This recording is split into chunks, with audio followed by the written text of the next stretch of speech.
நாமத்திற்கு மகிமை உண்டாவதாக.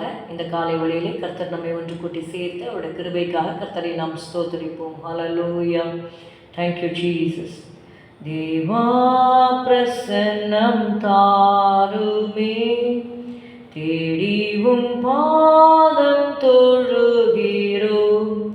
இயேசுவேவும் திவ்ய நாமத்திலே இன்பமுடன் கூடி வந்தோமே. தேவா பிரசன்னம் தாருமே, தேடிவும் பாதம் தொழுகிறோம். வானம் உமது சிங்காசனம், பூமி உமது பாதஸ்தலம். பணிந்து குனிந்து தொழுகிறோம், கனிந்தெம்மை கண் பாருமே. தேவா பிரசன்னம் தாருமே, தேடிவும் பாதம் தொழுகிறோம். எப்போ வருவீரென் இயேசுவே, ஏங்கி உள்ளம் உம்மை தேடுதே. எப்போ வருவீரென் இயேசுவே, ஏங்கி உள்ளம் உம்மை தேடுதே. பறந்து விரைந்து தீவிரமே இறங்கி வாரும் இயேசுவே. பறந்து விரைந்து தீவிரமே இறங்கி வாரும் இயேசுவே.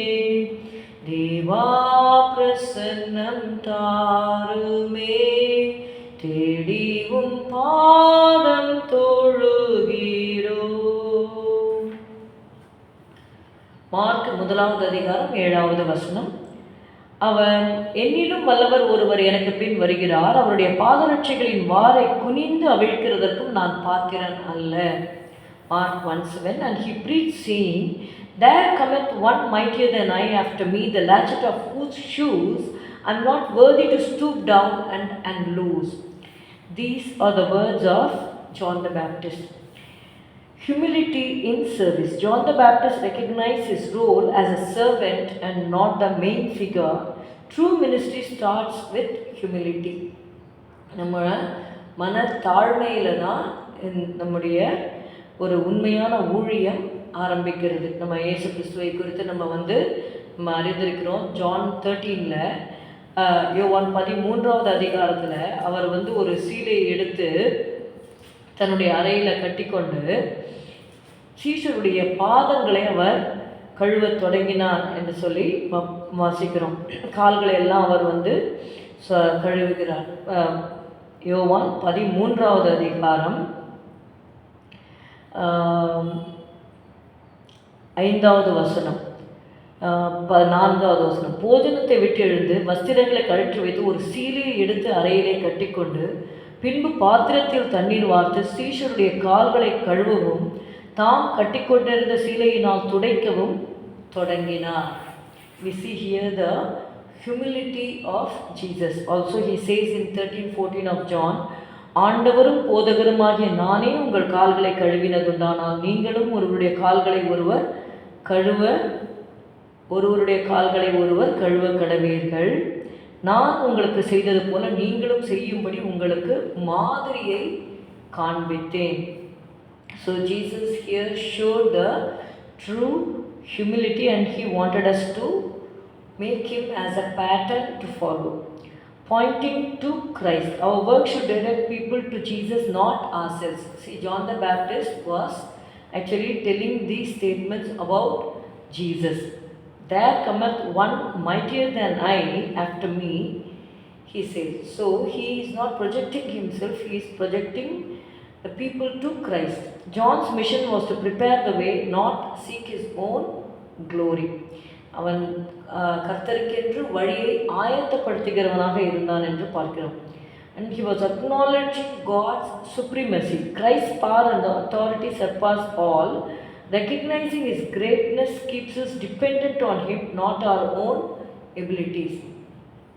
அவனுக்கிட்டக்க வந்து எத்தனையோ பேர் வந்து மனம் திரும்பி ஞானஸ்நானம்லாம் பெற்றுக்கொண்டாங்க.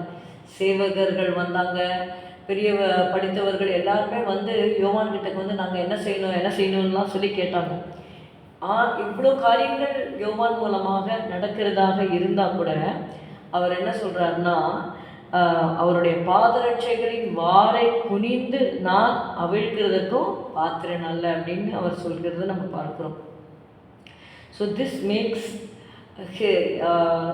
to recognize he was actually recognizing the greatness of Jesus. John's example teaches humility, focus on Christ and acknowledgement of God's greater authority in all ways.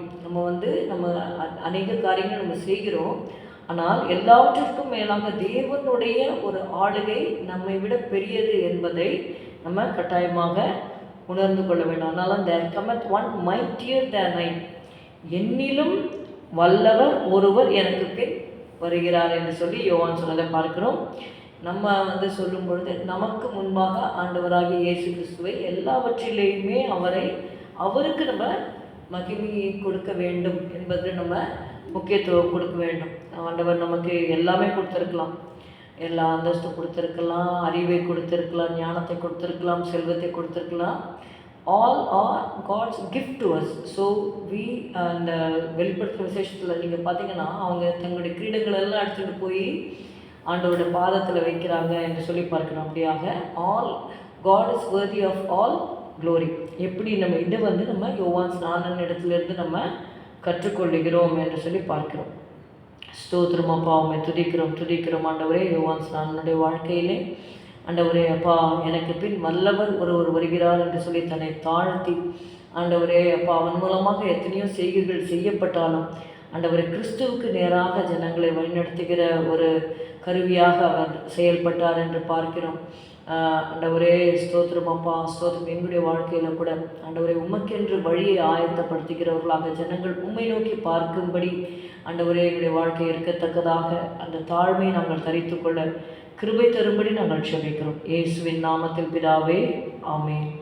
என் ஆத்துமாவே கர்த்தரை ஸ்தோத்திரி, என் முழு உள்ளமே அவருடைய பரிசுத்த நாமத்தை ஸ்தோத்திரி. என் ஆத்துமாவே கர்த்தரை ஸ்தோத்திரி, கர்த்தர் செய்த சகல உபகாரங்களையும் மறவாதே. Good morning, have a good day, God plus.